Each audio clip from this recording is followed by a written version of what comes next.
Okay, so we'll start with NEET level questions today. Question number 2. Two positive ions, each carrying a charge Q, are separated by distance d if force F of repulsion between the ions, if F is the force of repulsion between the ions, the number of electrons missing from each ion will be. तो सबसे पहले ion क्या होता है ये पता होना चाहिए. हमारे पास मान लो एक एटम है और इस एटम में there are electrons which are orbiting around the nucleus. As you already know that atom is electrically neutral, मतलब जितने नंबर ऑफ इलेक्ट्रॉन्स होंगे ऑर्बिट में उतने ही प्रोटॉन्स होंगे, राइट. अब मान लो इसमें से एक इलेक्ट्रॉन फ्री हो गया, so one electron is free. मतलब ओवरऑल अब इस एटम पे पॉजिटिव चार्ज डोमिनेट कर रहा है. कितना पॉजिटिव चार्ज डोमिनेट कर रहा है? एक. क्यों एक? क्योंकि पहले number of electrons and proton same थे. अब इलेक्ट्रॉन एक से कम होना मतलब पॉजिटिव चार्ज जो है, one positive charge is extra, ऐसा बोल सकते हो. इसलिए इसको बोलते हैं पॉजिटिव आयन. अगर दो इलेक्ट्रॉन निकल गए तो फिर आप बोलोगे यहाँ पे दो पॉजिटिव चार्जेस डोमिनेट कर रहे हैं, तो आप बोलोगे प्लस प्लस आयन. आपको पता है, this is all you should know, right. तो अगर n इलेक्ट्रॉन्स चले गए तो n positive charges will dominate. This is first thing you need to know. Now, according to the question, there are two positive ions. So I have one positive ion, other positive ion, each carrying charge Q. तो यहाँ पे carrying charge Q का मतलब आप समझ लेना that charge is n times of E. n number of extra positive charges या फिर n is number of missing electrons. This is what you need to know. Okay, right? क्योंकि मैंने बताया एक इलेक्ट्रॉन गया तो एक ही पॉजिटिव चार्ज डोमिनेट करेगा. इवन दो उस एटम में 10 इलेक्ट्रॉन थे, 10 प्रोटॉन थे, एटम न्यूट्रल था, एक इलेक्ट्रॉन गया मतलब 10 प्रोटॉन है, 9 इलेक्ट्रॉन है, तो एक ही पॉजिटिव चार्ज डोमिनेट करेगा, 9 नहीं, because they are neutralised. So when I say charge equal to Ne, so N means number of missing electrons या फिर number of dominating positive charges, ऐसा बोल सकते हो. Now the distance between these two is d. इन दोनों में distance d है, okay, और force of repulsion इन दोनों में capital F है. आपको पूछा है how much number of electrons are missing, right? तो कैसे करोगे? Force between two ions is 1 upon 4 pi epsilon 0 q1 q2 by r square, distance square, d square. Okay, but as you know, q1 q2 is equal to q, charge on first ion is equal to charge on second ion, क्योंकि दो positive ions थे, which is equal to q, and q is equal to n into e. तो ये आपको मिल जाएगा q square upon d square. तो f is equal to 1/4 pi epsilon 0 n square e square upon d square, क्योंकि q n था. लिख देता हूँ since q is equal to n. Therefore you will have n square equal to 4 pi epsilon 0 f into d square by e square. Okay, therefore n is equal to under root of this particular quantity on the right hand side of this equation, 4 pi epsilon 0 f d square by e square का root. So this is number of missing charges. तो देखो कहाँ पे है ऐसा option, option number D. तो this is how you are suppose to solve this question. Easy question था, extremely simple question, basics must be clear. आपको तो सबसे पहले ये पता होना चाहिए कि आयन मतलब क्या, किसको आयन बोलते हैं। This is what you need to know. Next question, this is a very interesting question, okay, and important as well. तो 2013 पूछा था ये। टू पिथ बॉल्स कैरिंग इक्वल charges are suspended from a common point by strings of equal length. The equilibrium separation between them is R. Okay. Now the strings are rigidly clamped at half the height. The equilibrium separation between the balls will become. ऐसा है, आपके पास दो पिथ balls है। What are pith balls? They are just two balls. Okay. So you have two pith balls and both are charged. Okay. Right. They are suspended by strings from a common point. तो मान लो यहाँ पे एक rigid support है। तो in this case you have a rigid support here. These two pith balls are suspended from rigid support with the help of strings. So with the help of string, they are suspended from the same point. ऐसा है, okay. और इन दोनों में जो equilibrium separation है, what do mean by equilibrium separation, I will make it clear in a while. एक minute बताता हूं मैं। This height is y, okay, so this particular distance is y and the equilibrium separation is r. What do you mean by equilibrium separation? ऐसा है, as you already know this, तुमको पता होगा, दोनों पॉजिटिवली चार्ज्ड है। तो क्या होगा, what will happen in this case is, ये जो चार्ज नंबर वन या जो बॉल नंबर वन है, ये टू पे फोर्स एक्सर्ट करेगा। So there will be a force in this direction. Force on 2 due to 1, repulsive force. Okay. Similarly, second जो charge है बॉल है वो पहले पे फोर्स एक्सर्ट करेगा। So there will be balancing of the forces, equilibrium, right? So you need to know what is equilibrium. तो equilibrium मतलब देखो क्या है, I'll tell you.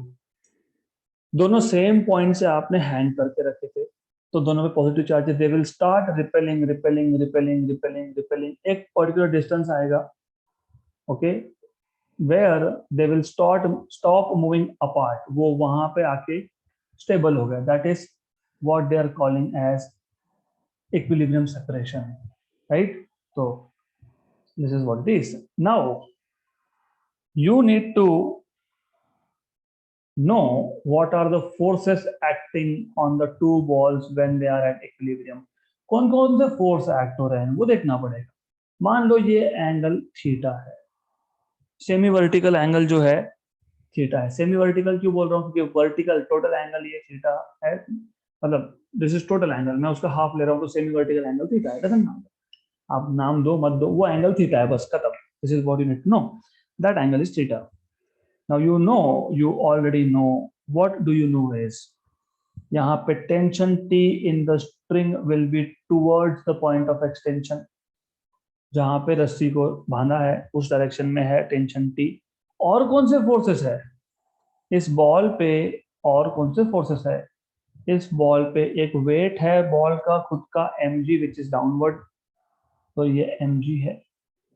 और कौन सा फोर्स है, और एक फोर्स है, force of repulsion, force of repulsion due to ball one, तो इलेक्ट्रोस्टैटिक फोर्स है यहाँ पे।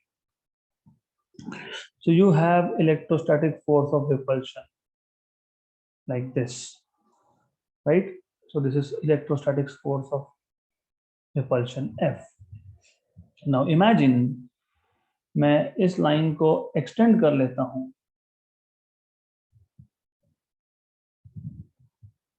right? Now since ये एंगल थीटा, तो ये angle theta, you know what it is, उसको क्या बोलते हैं, अल्टरनेट एंगल। ये आ जाएगा आपका टी कॉस थीटा, मतलब टेंशन का कॉस कंपोनेंट, और यहाँ पे टेंशन का साइन कंपोनेंट आ जाएगा। तो आप सिर्फ फोर्सेस के कंपोनेंट्स कर रहे हो। This is T sine theta. तो what do you notice, T cos theta ये वेट को बैलेंस कर रहा है, टी साइन थीटा ये इलेक्ट्रोस्टैटिक फोर्स ऑफ रिपल्शन को बैलेंस कर रहा है। This is what you see. Okay, अगर मैं इन दोनों को डिवाइड कर देता हूं, right, so therefore I will get T sine theta by T cos theta equal to F by M ji. T T cancel, तो आपको मिलेगा ये टी और ये टी कैंसल आउट हो गया, तो आपको मिलेगा tan theta is equal to F by M G. And as you know, मैंने पहले ही बोला है यहाँ पे जो F है ये इलेक्ट्रोस्टैटिक फोर्स ऑफ रिपल्शन है, क्योंकि दोनों चार्ज पॉजिटिव थे। तो now what you need to know is,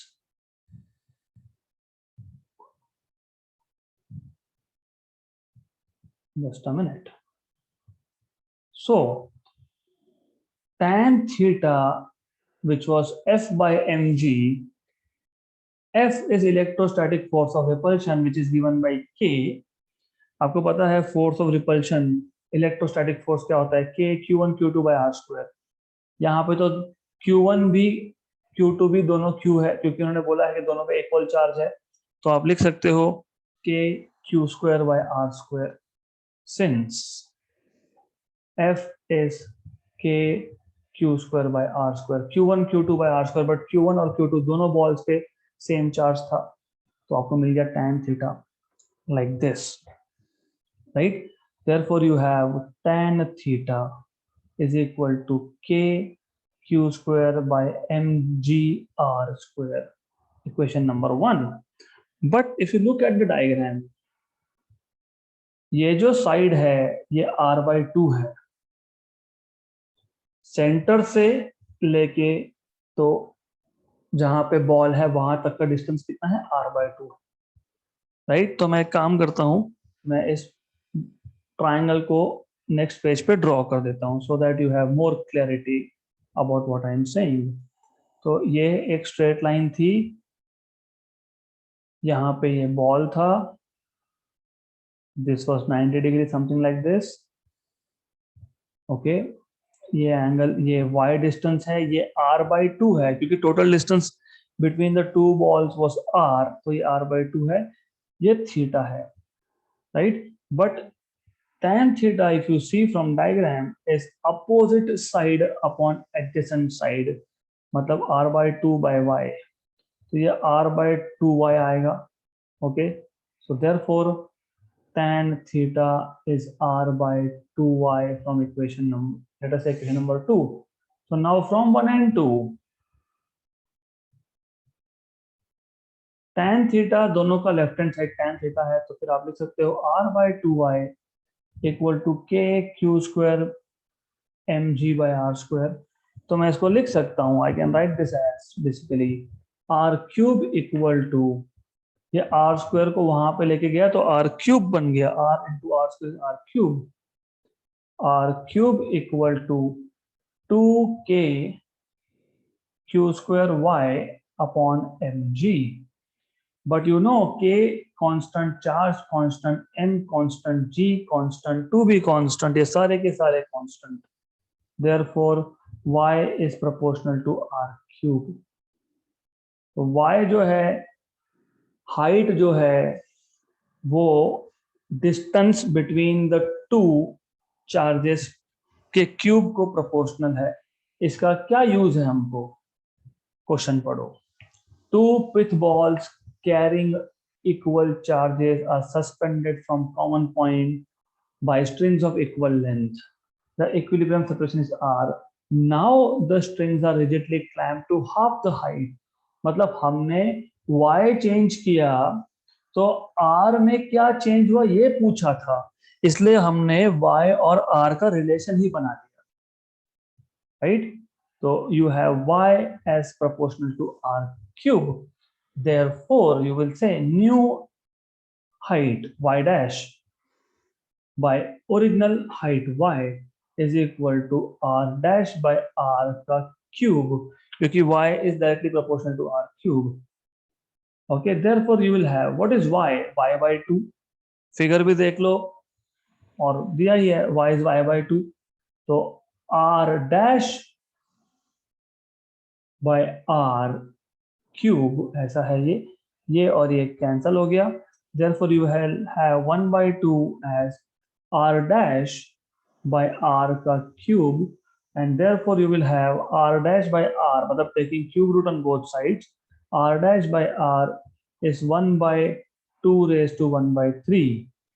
Okay, therefore you have r dash is equal to r upon cube root of 2.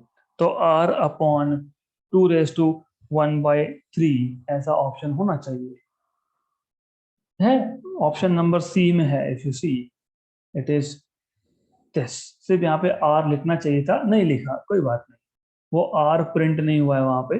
They need to print r there, right. So you have option number C. तो how to solve this question? Look at the forces. Tension mg downwards and then force of electrostatic repulsion. This is what you need to do. अब t cos theta ये mg को balance कर रहा है, t sin theta ये repulsive force electrostatic force को balance कर रहा है. तो t cos theta is mg, t sin theta is f, दोनों को डिवाइड कर दो, tan थीटा मिल गया f by mg. But f as you know is k q square by r square.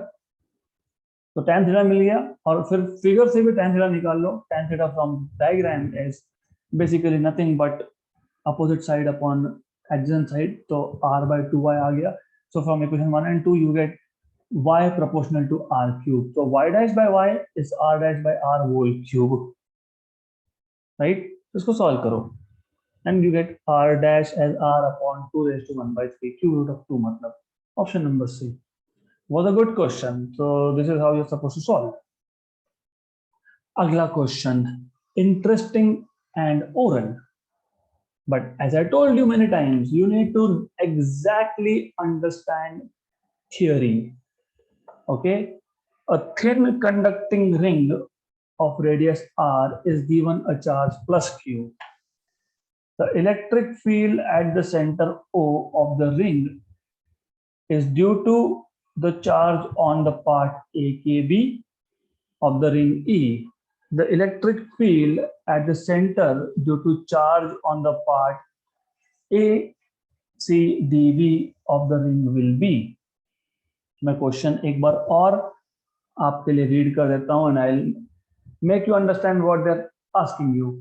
आपके पास एक थिन कंडक्टिंग रिंग है जिसका radius r है, जिस पर टोटल चार्ज q है. Electric field at the centre O of the ring due to charge on the part AKB. तो ये जो AKB पार्ट है इस पे जितना चार्ज है, इस चार्ज की वजह से सेंटर पे जो इलेक्ट्रिक फील्ड है that is E, and I should know electric field will be directed away from the charge, मतलब it will be basically like this. Okay, right. So this is something you need to know. Good. So this is E directed from K to O, right? The electric field at the center due to the charge on the part ACDB, मतलब ये जो part है आपका ACDB, इस part की वजह से center पे इलेक्ट्रिक फील्ड कितना होगा, that is what they are asking you. Obviously आपको पता होना चाहिए total electric field at the center will be 0, क्योंकि ये सिमेट्रिक चार्ज डिस्ट्रीब्यूशन है.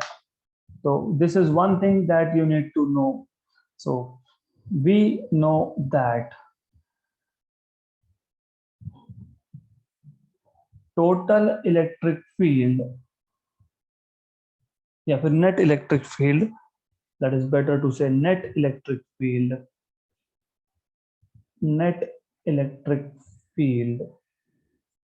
at the center O must be 0 since the charge distribution is symmetric. Since the charge distribution is symmetric.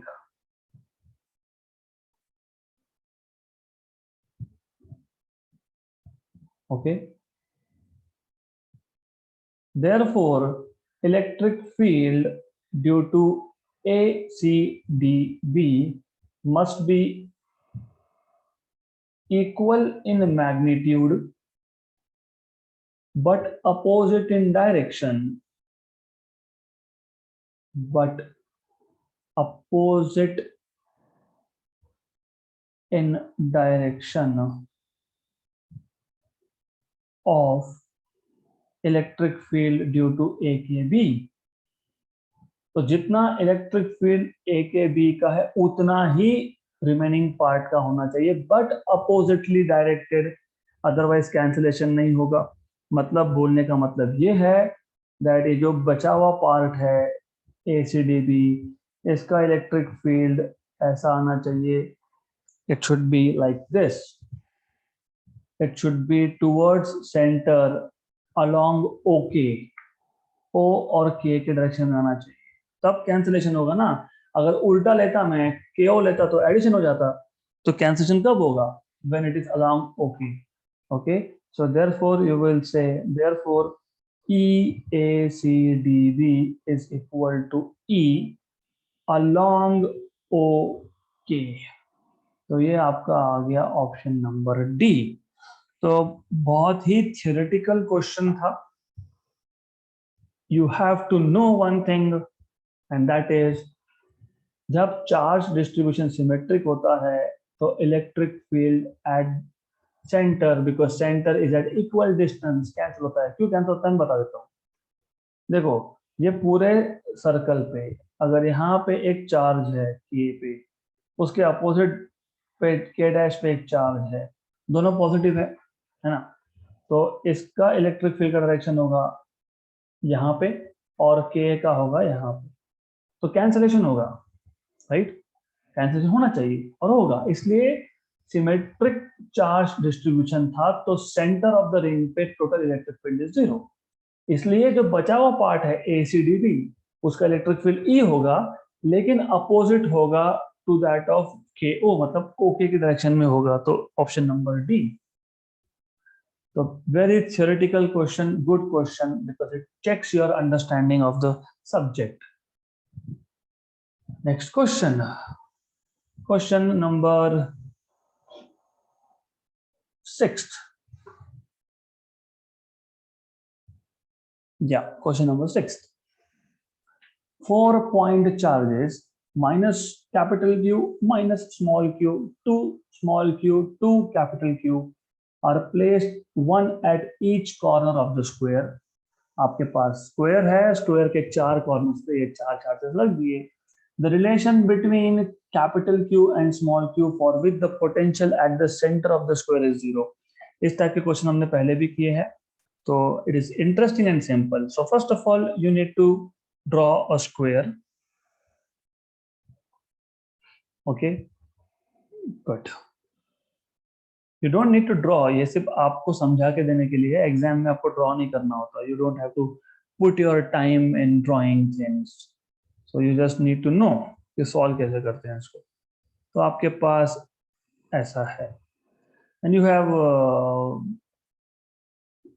like positive charge, negative charge, तो ये minus Q, ये minus small Q, उसके बाद ये आपके पास 2q, ये आपके पास 2 times of capital Q. I will give it some name. I will say this is location number 1, location number 2, location number 3, location number 4, और ये जो साइड है इसका A बोल दूंगा मैं इसको, और ये सेंटर है, this is centre of the square, right? तो आपको बोला है कि टोटल पोटेंशियल 0 होने के लिए what is relation between capital Q and small q. Okay, so first of all total potential at the center is potential due to charge at 1 plus charge at 2 plus charge at 3 and potential due to charge at 4. Interesting thing is क्योंकि square के centre पे है तो आपको पता है square का centre हर एक कॉर्नर से इक्वल डिस्टेंस पे होता है, दैट इज a/√2. क्यों a/√2 बता देता हूं मैं आपको, because this is diagonal which happens to be hypotenuse. अब ये a है, ये a है, तो ये पूरा डायगोनल √2a होगा. हमें पूरे डायगोनल में इंटरेस्ट है क्या? नहीं, हमें तो सेंटर का एक कॉर्नर से डिस्टेंस चाहिए. हमको कॉर्नर टू कॉर्नर डिस्टेंस नहीं पूछा है, जरूरत भी नहीं है उसकी. तो you will now understand this fact कि ये जो है दिस डिस्टेंस इज a/√2.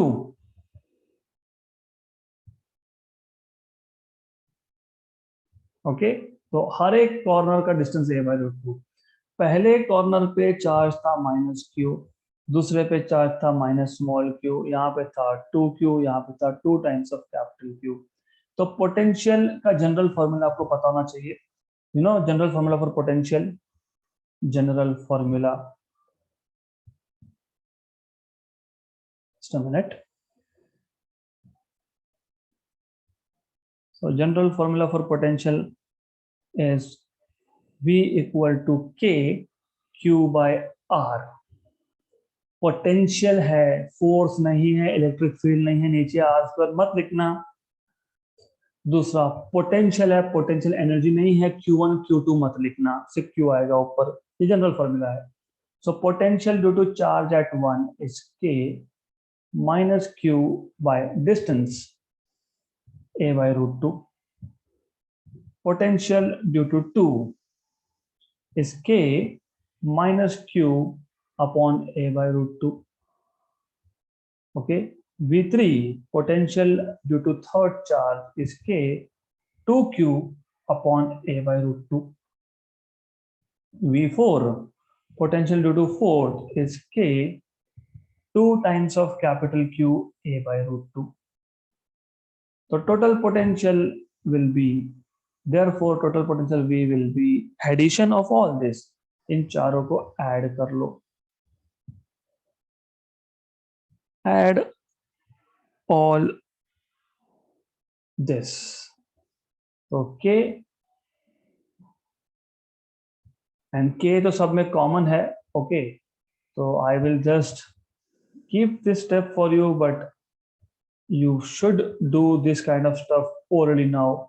आपको क्वेश्चन मतलब सॉल्यूशन जब आप सॉल्व करते हो तो आपको इमीडिएटली अब ये समझ में आना चाहिए कि क्या कॉमन है, क्या कॉमन नहीं है. तो K upon a/√2 is common. Okay, फिर अंदर क्या बचेगा? -q minus small q plus 2q plus 2 capital Q, right. But as it is given to you total potential is 0. Therefore ये जो पूरा टर्म है आपका, okay, this whole term, this one along with this bracket, this is all equal to 0. ये पूरा का पूरा 0 होने वाला है. Just a minute.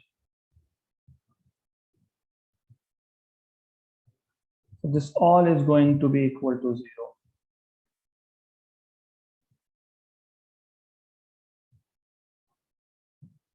Okay, so you need to understand this. So therefore this whole thing is equal to 0. मतलब ये term तो सीधा मैं राइट हैंड साइड में लेके जाके 0 कर दूंगा. तो और अंदर ब्रैकेट के अंदर क्या है? -q प्लस 2q मतलब capital Q minus small q plus 2q equal to 0. Therefore capital Q equal to -q. ऐसा आपको आंसर मिलेगा. तो ऐसा आना चाहिए option number A. Good good. तो capital Q is basically minus small q, right? So this is how you're supposed to solve this particular question. Okay, so क्या किया हमने, बस टोटल पोटेंशियल निकाला, इक्वल टू 0 कर दिया। That's it, that's all we have done. अगला question, more और less of the same type. 4 electric charges plus q minus q and minus q are placed at the corners of a square of side 2l. Okay, तो first of all ये जो side है ये 2l है, total length is 2l, so this is L, this is L. Okay, the electric potential at a point A midway between the two charges is, मतलब electric potential ही निकालना है आप लोगों को, बट अब सेंटर ऑफ द स्क्वायर पे नहीं, Midway on a point, मतलब Midway on one side of the square. तो मैं वापस से नामकरण नंबरकरण कर दूंगा 1 2 3 4, because this is what I like to do, ये फास्ट होता है इससे solve. And then you know, जब जब potential potential energy electric field या फिर फोर्स की बात होती है तो डिस्टेंसेस इन्वॉल्व होते हैं, तो डिस्टेंस तो लगेगा, तो पहला काम तो डिस्टेंस भी फाइंड कर ही लेंगे। And obviously mid point of one side से दो अपोजिट कॉर्नर का डिस्टेंस सेम होगा, यू शुड नो दिस। ये डिस्टेंस और ये डिस्टेंस सेम है, तो एक ही फाइंड करो, दोनों का काम हो जाएगा। ये L है, ये टोटल डिस्टेंस यहाँ पे 2L है, this is L। Pythagoras theorem, तो पाइथागोरस थ्योरम के according hypotenuse is L square plus 2L का स्क्वायर मतलब 4L स्क्वायर मतलब 5L स्क्वायर मतलब रूट ऑफ 5L, तो रूट ऑफ 5L डिस्टेंस है, this is root 5L, this is root 5L, this is 2L, this is 2L।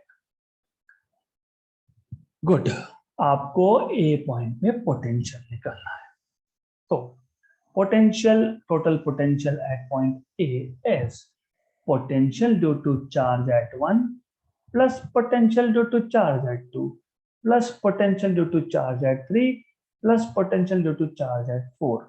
Okay, तो potential due to charge at 1 is K Q1, और Q1 क्या है, Q1 आपके पास plus Q है, पहले point पे पहले कॉर्नर पे चार्ज प्लस Q है, डिस्टेंस कितना है A से L, जिस पॉइंट पे पोटेंशियल निकालना होता है उस पॉइंट से डिस्टेंस देखते हो, और दैट इज L, राइट। और आपके पास second K minus Q upon root 5L ऐसा आएगा। Okay, then you have potential due to third is again K minus Q upon root 5L. Okay, and fourth की वजह से आएगा K Q by L। मैं शॉर्टकट बताने वाला हूं इसका, शॉर्टकट ये है, देखो इन दोनों के लिए चार्जेस सेम है और इन दोनों का डिस्टेंस ए पॉइंट से सेम है, मतलब ये 2 टाइम्स करना पड़ेगा, तो एक फाइंड करो मल्टीप्लाई बाय 2 करो। सिमिलरली 1 और 4 के लिए भी सेम ही स्टोरी है, 1 और 4 का ए से डिस्टेंस सेम है। Very good, very very good. Okay, तो ऐसा है। So now you will have total potential at A, इन सब का एडिशन, तो ये एक बार मतलब टोटल 2 बार, तो 2KQ बाय L माइनस और माइनस, तो माइनस 2 बार ये दो terms, minus 2KQ by root 5L। Okay, तो ये आपको मिलने वाला है, this is what you are going to get. जो जो कॉमन निकालता है कॉमन निकालो और सॉल्व करो। और बाय द वे देख के ही you of course need to learn few things now because we are at an advanced level of this course। देखते से I mean I want you to look at question and sometimes mark। कैसे, ये बीच में minus आएगा, क्यों minus आएगा, क्योंकि दो चार्जेस माइनस है, तो माइनस बीच में आएगा, मतलब क्या सॉल्व कर रहे हो फिर, ऑप्शन नंबर डी, खत्म, यही आएगा। This is what you are going to get. Let us check, है क्या इधर, इधर माइनस है क्या, नहीं है, इधर माइनस है क्या, नहीं है, जीरो तो आने नहीं वाला क्योंकि कैंसिलेशन तो हो नहीं रहा, तो ऑप्शन नंबर डी। तो this kind of tricks you need to learn now, so you have to learn such tricks। Okay, तो ये आप बोलोगे क्या क्या कॉमन निकलेगा? 2 निकल जाएगा, k निकल जाएगा, q आ जाएगा, l आ जाएगा, मतलब पहला तो पूरा का पूरा टर्म ही आ गया। तो 1 minus 1 by root 5. Okay, so this is k. K is 1 upon 4 pi epsilon 0. 2q by l, 1 minus 1 by root 5. Isn't it the same thing that I was telling you? Yes. तो ये ऐसा आप solve करोगे. This is how you are supposed to solve. So now at this stage of the course, I expect 4 corners पे में से दो पे सेम चार्जेस है, और जहां जहां पे सेम चार्जेस है उसका डिस्टेंस ए पॉइंट से सेम है। जैसे प्लस क्यू और प्लस क्यू का एल और एल है, माइनस क्यू और माइनस क्यू का √5 और √5 एल है। तो देखते से पहले समझ में आ जाना चाहिए टोटल पोटेंशियल जब ए पे निकालूंगा मैं, तो 2 times of potential due to this and 2 times of potential due to this, right. Then जब आप सॉल्व कर रहे थे, क्योंकि ये नेगेटिव चार्ज था, तो सेकेंड टर्म में नेगेटिव आएगा पोटेंशियल में, तो बीच में माइनस आना चाहिए। ऐसा एक ही ऑप्शन है, option number T. Good. So this is how you are suppose to solve such questions, right. तो what we have done so far today is, हमने तीन नहीं, जितने भी 5-6 इंपॉर्टेंट क्वेश्चन सॉल्व किए, and all of this questions, इसमें से कुछ क्वेश्चन जैसे कि question number 3 was very good question, and you need to know basics to solve such questions. Okay, ये तो बहुत अच्छा था question number 4, where you just have to know कि total electric field at the center will be 0, तो cancel होने के लिए अपोजिट डायरेक्शन चाहिए। So that's it. So we'll stop here for today.